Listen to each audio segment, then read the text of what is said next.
All right, let's get it. Ladies and gentlemen, welcome to the Bullpen.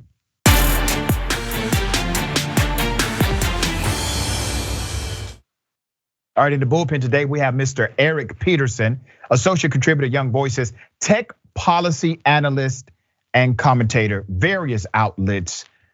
Very, very smart guy, policy expert. We're going to talk about Elon Musk threatening to purchase through what's called a hostile takeover, Twitter.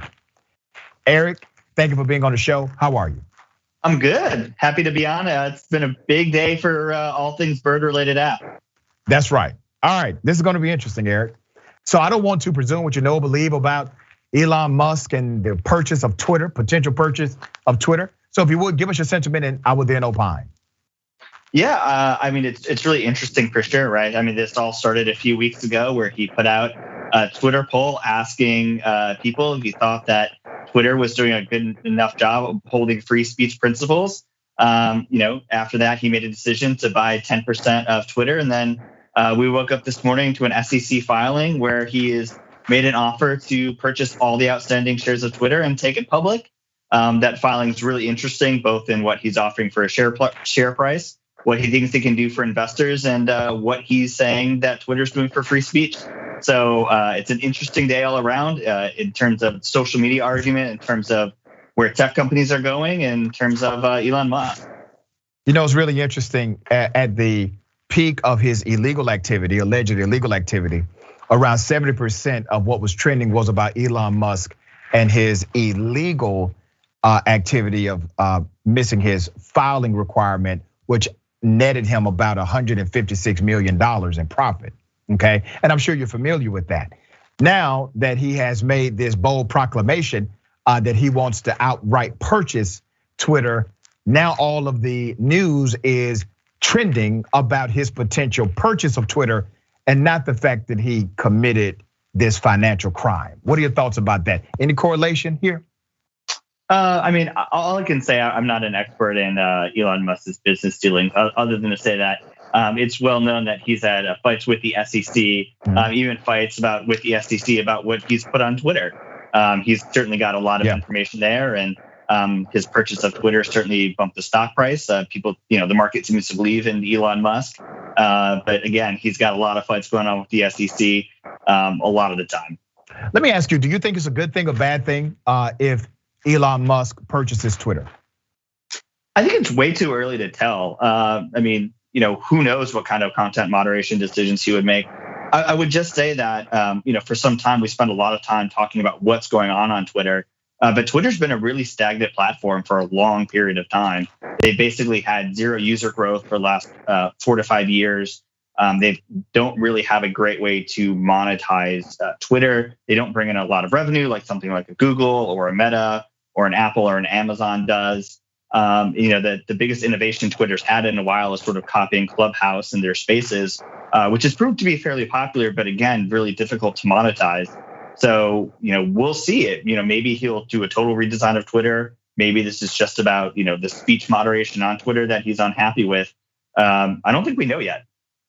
So let me give you my sentiment based on what he's already put on the record. I think that's the fair way to analyze it. Even if you don't like Elon Musk, I don't have a lot of love for the guy personally, but I want to judge this based on the merits of his own conversation, things that he has said on the record. So according to Elon Musk, he is what's called a free speech absolutist. Are you familiar with that terminology? Yeah, absolutely. Okay. Now, you know what that means, correct? Yeah, he basically wants very few restrictions on speech. He's gone out and said a few things like he wants to get rid of spam on Twitter, but probably the widest amount of speech possible he wants on the platform. Now, your business, you understand the business correlation between social media and corporate brands. A free speech absolutist would say something like, well, we're not going to ban racist commentary. We're not going to ban the use of the N-word. Even though children frequent on those platforms.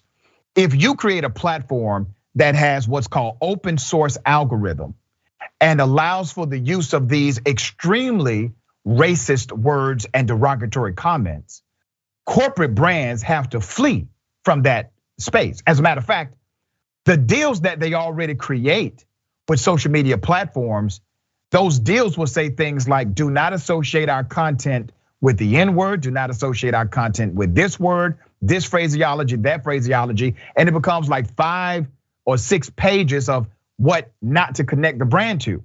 So if you have an Elon Musk sentiment or ideological or principle inside of a Twitter, I would say it actually takes more money away from Twitter if you're looking at it from a corporate model. Would you not agree? Again, I think we'll see where Elon Musk, if he is able to take over Twitter, starts to draw that line. Absolutely. How you monetize a website like that, has been through traditional advertising. Maybe he has an idea to make it more of a creator space where people are paying people directly to tweet. But it's certainly a problem that they've had for a long time when people have made sort of Twitter clones and said, we're not going to moderate speech at all. Most people haven't gone over there because they don't like a lot of the content that they see. And that's certainly a market response to concerns about spam, to racism, to whatever else people don't want to see when they open up their app first thing in the morning. Yeah, so you do understand that the freedom of speech is not absolute, even in the US Constitution or the interpretation of law. You know that. So when somebody says they are free speech absolutists, they are contrary to even what the Constitution and statutory language says in the United States. For example, I can't say whatever I want to say about you without potentially having a libel or slander suit, right? Because there's a limitation to your speech. I can't yell fire in a crowded building, no fire, people get hurt because of the stampede. These are Supreme Court rulings that clearly said there is no such thing as absolute free speech in America, right? So when you have a person that says, well, they are a free speech absolutist, you don't think that's dangerous and potentially in violation of Section 230, which requires companies like this to utilize good faith efforts to monitor the content to make sure abuses are not taking place? Oh, I think we have a different understanding of some of those Supreme Court cases. I'll talk about the fire in a crowded theater real briefly. That was a case where the Supreme Court said that putting out information opposing the draft in World War I was akin to yelling fire in a crowded theater. And so to my mind, that's political speech. When you're talking about Section 230, what we're really talking about is what you got to, the libel laws, which is who's liable for speech on a platform like Twitter or Facebook, whether it's a person like you or me who is running that speech or the platform that's hosting that sort of speech.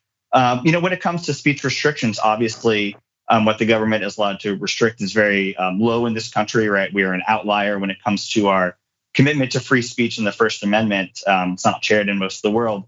It'll be interesting to see how somebody like Elon Musk tries to draw that line. Because it is in a lot of different countries. The second largest user of Twitter is in Japan, but it doesn't have the global reach that a lot of these other large social media platforms like TikTok, for example, do. Well, let's go back to 230, Communication Decency Act. In order for 230 to apply, which basically creates a liability immunity to the platform has to engage in good faith efforts to monitor the content, to make sure the content is not harassing, the content is not abusive, the content does not allow for the spread of libelous information against someone. And if you then introduce an individual who controls one of these media platforms and his ideology is free speech absolutist ideology, then that platform no longer has the protection of Section 230 based on the actual language of 230. So that's not my understanding of Section 230. Okay. The way What's I your understanding of it? Yeah, what Section 230 says, again, we're talking about slander or libel. So I think is a really good example, right? Mm-hmm. If I go on Twitter and I libel you saying something that I know to not be true in order to defame your character, what that's saying is that Twitter is not held responsible for me putting up that speech. You're welcome to bring a libel suit against me, Eric Peterson. No, sir, that's not correct. You skipped a point. You can always sue a person naturally for libel, right? You can always sue them for slander. Right. 230 says, but you can't sue the social media outfit. That's correct. If they are engaging in good faith practices to actually monitor the content. They don't have to get it perfect, but they do have to possess a protocol. And if they do not possess a protocol by systemic design, it doesn't mean they won't make mistakes. But if they do not possess a protocol by systemic design, that then takes away the good faith requirement to monitor the content, which then creates an allowance for lawsuits to come after the platform. Is your understanding of 230 clear now?